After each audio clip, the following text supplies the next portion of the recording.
The Thalmor might be the most hated faction in the Elder Scrolls, and somehow they are still one of the most misunderstood. Because if you only played Skyrim, the explanation seems simple. They are arrogant high elves in expensive robes who wander around arresting people for worshipping Talos. They insult everybody, torture prisoners, and carry themselves like they personally invented civilization. So naturally, most players reach one very reasonable conclusion: these people are absolute bastards. And they are.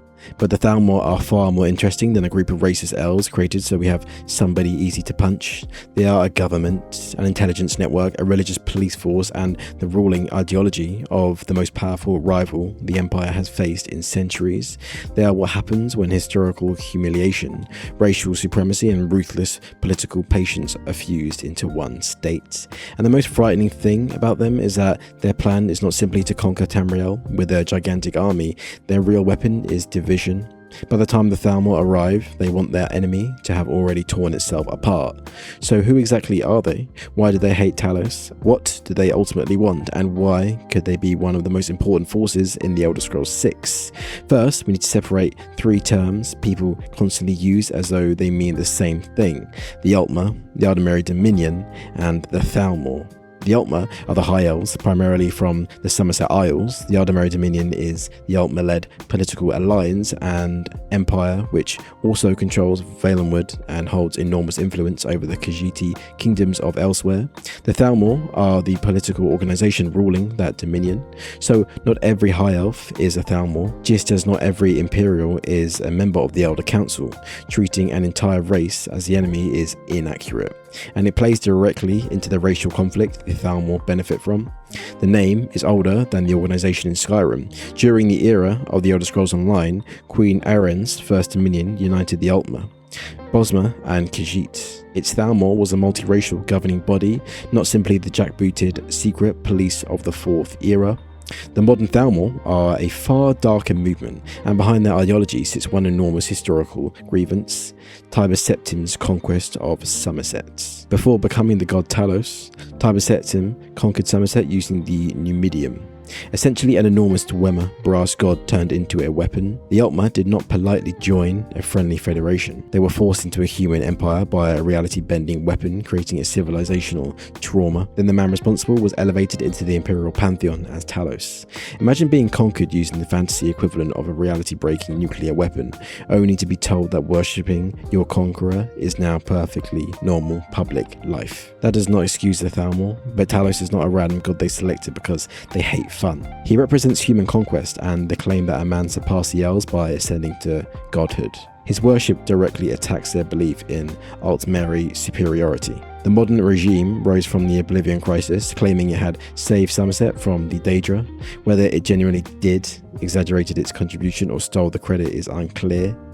Enough people believed it. They turned crisis into legitimacy, overthrew Somerset's monarchy, renamed the islands Alinor, and purged political opposition.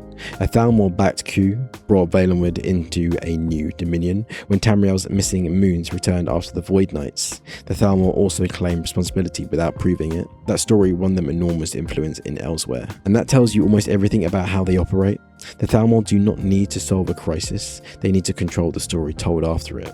They gain power through propaganda, coups, purges, diplomacy, and the careful exploitation of fear. Military force is only one part of the machine. Eventually, however, that machine turned against the Empire. In 4E171, a Thalmor ambassador delivered an ultimatum to Emperor Titus Mede II. The Dominion demanded territory, the disabandonment of the Blades, and the prohibition of Talos worship. The ambassador also brought a cart containing the severed heads of every Blades agent the Thalmor had discovered inside Dominion territory. Subtle people, clearly. The Emperor refused, and the Great War began. The Dominion invaded Cyrodiil and Hammerfell, broke through weakened defences and captured the Imperial city, but this was not an effortless Thalmor victory. At the Battle of the Red Ring, Imperial forces retook the capital and destroyed much of the Aldmeri army in Cyrodiil, but the Empire was exhausted and Titus Mede did not know whether it could survive another campaign. In 4E175, he signed the White Gold Concordant. The treaty outlawed Talos worship, disbanded the Blades, and surrendered parts of southern Hammerfell. To the Nords and the Redguards who had bled for their empire, it looked as though the Emperor had accepted almost the same demands they had spent years dying to reject. Hammerfell refused, the Empire renounced the province, but the Red Guards kept fighting until a later treaty forced Aldemari troops to withdraw. Their resistance proved the Dominion was not invincible. It also left Hammerfell independent and understandably furious that the Empire had sacrificed its land to purchase peace. And that is the political landscape we inherit in Skyrim 26 years later.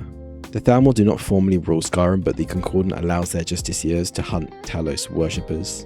They patrol roads, arrest civilians, and torture prisoners under the legal cover of an imperial treaty. For the Nords, Talos is tied to their history and cultural identity.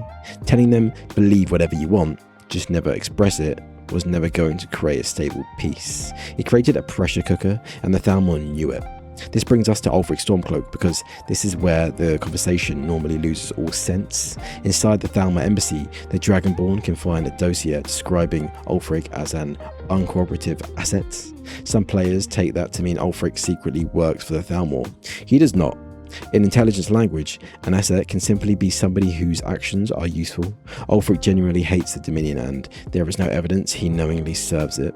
The dossier reveals something more interesting. The Thalmor want the civil war to continue. An imperial victory reunifies Skyrim and strengthens the Empire. A Stormcloak victory could create an unpredictable, fiercely anti-Thalmor nation, and endless war, however, kills human soldiers, drains resources, and prevents either side preparing for the Dominion. The Thalmor did not invent every grievance in Skyrim. The Empire really signed the Concordant. Talos worshippers really are persecuted, and Skyrim has genuine political and cultural tensions. The Thalmor are dangerous because they do not need to manufacture the wound. They simply find it and keep pressing.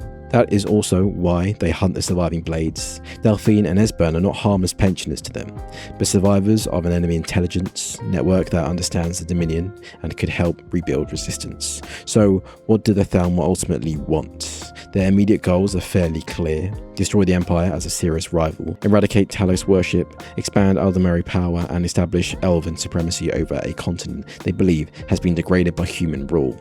They do not need to occupy every farm themselves. If Tamriel's provinces are divided, dependent, and incapable of challenging Alinor, the Dominion has still won. Their final metaphysical goal is much less certain. One popular theory says the Thalmor are deactivating Tamriel's magical towers to unravel the mortal world and return elves to divinity. It fits some of the series' deepest ideas, but it remains a theory, not a confirmed mission statement. Fans have connected obscure texts, elven mythology, and the decline of several towers, but Bethesda has not made it settled fact. And honestly, the Thalmor do not need a secret plan to destroy the universe in order to be terrifying.